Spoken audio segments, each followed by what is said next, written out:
Hello guys, hi. How are you doing today? So today we are going to install some accessories for my BS6 to 2021 Himalayan, Royal Enfield Himalayan. So I have purchased major accessories from V Gears, which is at Hyderabad Kukatpalli, which is earlier called as Bikeopedia. And if you watch my previous video, you will get to know about how I came here and all these things. Please watch all my videos regarding Himalayan accessories. So initially I started with installing this bottle holder. This is a pro spec bottle holder, which is an awesome holder. Nothing like even Decathlon bottle holders are more powerful. I am telling you, this is more powerful than Decathlon holder. So you can rely on this even in 110 km speed. I have tested that and nothing happened. And moreover, I am trying to install this next to my engine. So you all know that in case if you own a Himalayan, you know that how the engine heat will be. But I am trying to install it next to the engine. So actually, I am planning to have a Brosel flask there. So then I'll be able to carry tea, coffee, or something like that in case of a long journey. And in case if I wanted to have a hot water, I can do that, because like I'm really bad at drinking outside water, and I don't want to take risk at it. That is why I have installed it. So don't think that I'm doing things. I'm overdoing things. Like I wanted a few things which would make my journey happier and fun filled. So that is why I'm trying to install all these things. So this is one important thing, accessory, which I'm trying to install, which would really help me while I'm in a long ride. Okay, so this is how it looks. And so the next is actually I try to install a Motocam side stand extender. If you look at it, like when I went for an breakfast ride, I tried to adjust my selfie sticks using the side by putting the side stand. This happened. The bike is falling down, going inside. Okay, you see. Okay, for this I need to make some other arrangements. Okay, because the bike is very heavy. Since I have a lot of accessories and panniers and other things, heavy items installed in this bike, Himalayan BS6 2021 model, I don't want to take any risk, so I went for a side stand extender, and I don't want to search for a concrete slabs to park my vehicle. Put a side stand. So that is why I came up with this. And this is a very good, it looks solid, it looks like an horseshoe. It made my bike look cooler. So first is it is installing is very simple. And one more thing is, he did not use the side lock, that glue which they provide in the packet, but he just screwed it and he left it as it is. I'm not sure how well it is going to stay fit, but however, he has installed it as it is. So this is just 3 screws. You just have to screw all these 3 screws, and then it's over. In case if you are installing, I would recommend you to use the that thread locker. Okay, thread lock glue. So then it will stay longer forever. And I also had issues. All the Himalayans have two issues. Like when you the side stand, because of the side stand, one is like when you park your vehicle on this loose sand, your vehicle will go inside definitely, if you see this video which I showed you earlier. And the second is, if you put a side stand without this extender itself, it will hit the center stand. See, when you have the center stand on top, and when you have the center stand and side stand both on top, and if you try to put the center stand, you will have that center stand spring hitting the side stand. Okay, so I will show you that as well, so then you will know what I'm talking about. So I have also come up with a solution, that is like I have put a cable tie with some rubber, so that the spring will not get disturbed.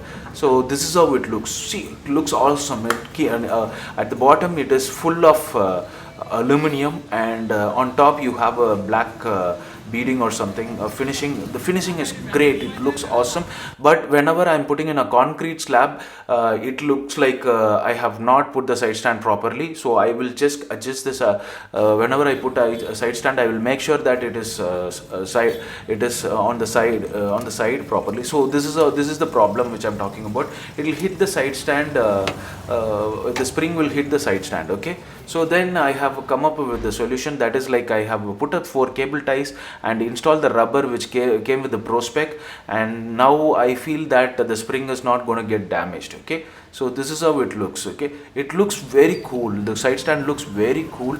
So it will not disturb the side stand. Okay, so the next is, actually I have installed, I have tried to install the Mad Dog Alpha fog lamp, auxiliary light, or however you call it.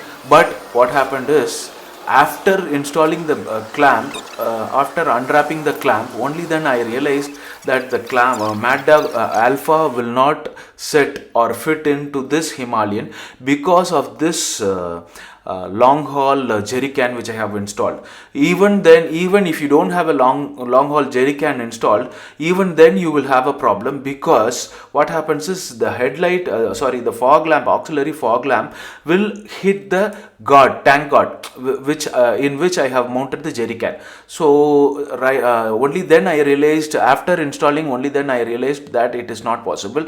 So actually what I did is, the installation is very simple. You just have to remove 3 screws from the bottom on this side on the fork, and then you will be able to install. So the Mad Dog Alpha cannot be installed in the fork. Okay, on the fork clamp you cannot install that. So this is for your learning. So don't buy Mad Dog Alpha in case you wanted to install it on the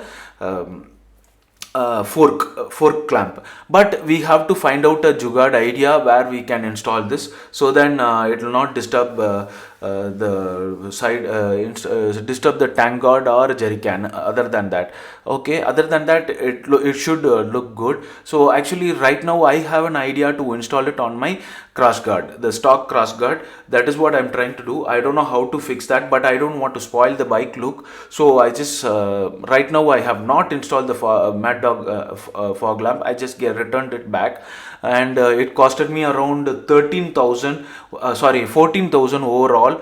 All inclusive Mad Dog auxiliary lamp is 9,700, and then wiring kit cost 2,000, and then Mad Dog Pro Switch will cost another 2,000 or something. I got a quotation, and then I just left as it is. So this is the same way you will be installing this clamp on the other side as well. So that's how it is installed. It's so simple. Okay, and next is, we are going to install a cliff top surface. This is a cliff top surface cigarette light charger. So what happens is, right now I have already I have a mobile mount which I purchased from Amazon for 1,799. It is an aluminium. It is same like Bobo, but right now I went with this cliff top surface charger because this is a 12-volt charger. Okay, so then whenever I go on a long drive, if I have issues charging my cameras and other things, other accessories, it is becoming a very big headache. Like, I have to have a tank bag, I have to have a power bank inside, and I have to have two cables hanging out. All these things will be there. So then what I did is, I installed this. I will put a cigarette the power socket, two power socket, and then I will directly I can charge. I have two cameras on my dashboard. That is, one is a 360 camera and one is a GoPro GoPro Hero session camera. So that whenever there is I'm running out of battery on my helmet cam, so then I will keep charging that. I can use that, and both these cameras are waterproof. So in case of any issues, I'll just unplug it and put it inside the Pioneer box, so that it will not have any water damage. The next best thing is, in case if you run out of in case you have a flat tire, that is when this comes handy. Okay, you will have an awesome option to put on your what do you call that air compressor. You can start your air compressor and inflate your tires very easily. So this is a 12 volt adapter, and this is completely waterproof. It looks majestic. It does not look it does not have any issues. The only problem which I did is I'm not sure if that is a problem. What he did is he connected this to the horn, the Himalayan horn, stock horn. And because like I told him that I don't want to cut any wire because my warranty will go for a toss, so I wanted him to install it directly. So I wanted him to install it directly on the battery. But I also asked him, like, in case if possible, I wanted an option to install it somewhere where I could charge my cameras whenever I have the ignition on. Only then I wanted to have this on, because others would misuse that. So what he suggested, he installed it on the horn. He put the negative thing on the horn right side, on the left side, and then the positive thing on the other side. Okay. So here actually we confirmed it is getting 12 volt current pass through, and then we started to install it. But I am very much worried because there is a small wire which is very much visible, which is prone to get water damage. So that is one issue which I have. I don't know how to install it. In case you guys have a very good idea or some other idea, like installing somewhere where I could charge it, or charge it only with the ignition, or you please suggest me, like I should directly give it to the battery itself without worrying about charge getting discharged. Okay, so please suggest me, guys. It is your I'm not an expert, and I would request you to advise me on this, because I would go for a long drive and I will do some good use of this cameras, and this particular charger is very much useful for me, and in case if it is not going to damage my bike electricity. Okay, so this comes here itself. It is the horn itself, they have mentioned it is 12 volt. So you see that, right? A small wire, copper wire, which is coming out. You see that? Yeah, that's how it is installed. And then he tucked all the wire inside underneath the tank, and then everything is settled. And in case of any issues, I will definitely have to rethink that, or reinstall it somewhere else. Or I don't I in case if that is not going to be a problem, I will directly connect it to the battery itself without disturbing the wire, or without cutting the wire, and the copper wire will not be visible outside. Okay, so kindly let me know. So these are the things which I have installed in this video, and in my next video I'm going to install my Zana top rack. As I told you, like Mr. Sudhir from V Gear suggested me that the wobbling and the other things of this top box are happening due to the top rack itself. So he wanted me to go for remove the stock rack and install the Zana top rack. So I have purchased that, and I am going to install that in my next video. Kindly stay tuned, and request you to please subscribe to my channel. Only then you will get to know all the accessories which I am installing and what I am going to do, and all these things. I am planning for a long ride, and I need your support, guys. In case you like this video, please like, subscribe and share. And thank you so much for watching this video, and have a wonderful day, guys. Have a wonderful day, and please leave your comment and tell me how the bike look like. Thank you. Bye.